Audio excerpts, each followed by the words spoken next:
నిన్నటి వరకు ఇష్టారాజ్యంగా చెలరేగిపోయిన విశాఖ మాజీ ఎంపీ ఎంవివి సత్యనారాయణ, అతని ఆడిటర్ గన్నమనేని వెంకటేశ్వరరావులకు కూటమి ప్రభుత్వం చెక్ చెప్పనుంది. ఇప్పటికే హైగ్రీవ భూముల వ్యవహారం తిరిగి తెరపైకి తీసుకొచ్చారు. గత 3 ఏళ్ల నుంచి స్తబ్దతగా ఉన్న ఈ భూముల వ్యవహారం బదిలీపై వెళ్లిన కలెక్టర్ మల్లికార్జున్ ఎంవివికి అనుకూలంగా వ్యవహరించడంతో విషయం రచ్చకెక్కలేదు. కానీ ప్రభుత్వం మారడంతో ఎంవివి విశాఖలో సాగిస్తున్న అక్రమాలపై ప్రభుత్వం దృష్టి సారించినట్లుగా తెలుస్తోంది. ప్రస్తుతం ఆరిలవ పోలీస్ స్టేషన్లో 10 నాన్ బెయిలబుల్ సెక్షన్ల కింద ఎఫ్ఐఆర్ నమోదు చేశారు. ఎండాడలో నిర్మిస్తున్న హైగ్రీవ ప్రాజెక్టుకు సంబంధించిన భూములు పెద్దలకు ఇల్లు నిర్మించే ప్రతిపాదన ఉండేది. కానీ అప్పటికే అధికారంలో ఉన్న ఎంపీ ఎంవివి సత్యనారాయణ దాన్ని తమ సొంతం చేసుకున్నారు. రియల్ ఎస్టేట్ వ్యాపారం అందులో సాగించడానికి పూనుకున్నారు.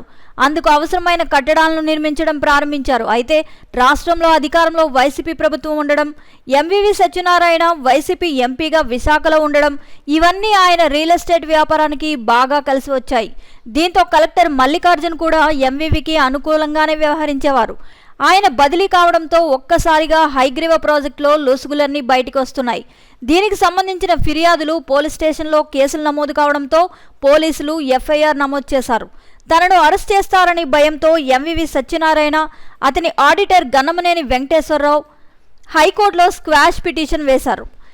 ఇంకా దీంతో పాటు విశాఖలో ఎంవివి తేనెతొట్టే కదలనుంది.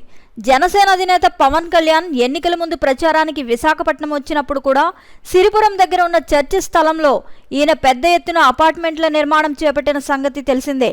అపార్ట్మెంట్లకు వాస్తు దోషం ఉందని చెప్పి విఐపి రోడ్లోని ఒక దారిని పూర్తిగా మూయించివేశారు కూడా. తాము అధికారంలోకి రాగానే ఈ దారిని తెరుస్తామని, చర్చి స్థలంలో కడుతున్న భాగోతం కూడా బయటికి తీస్తామని ఆనాడే పవన్ కళ్యాణ్ హెచ్చరించారు. దానికి తగ్గట్టుగానే ఈరోజు మొట్టమొదటిగా హైగ్రీవ భూముల వ్యవహారంపై కేసు నమోదు కావడంతో ఎంవివి, అతని వర్గీయులు అటు ఇటు పరుగులు తీస్తున్నారు. మరో 2 కేసులు ఇతని మీద నమోదయ్యే అవకాశాలు కనిపిస్తున్నాయి.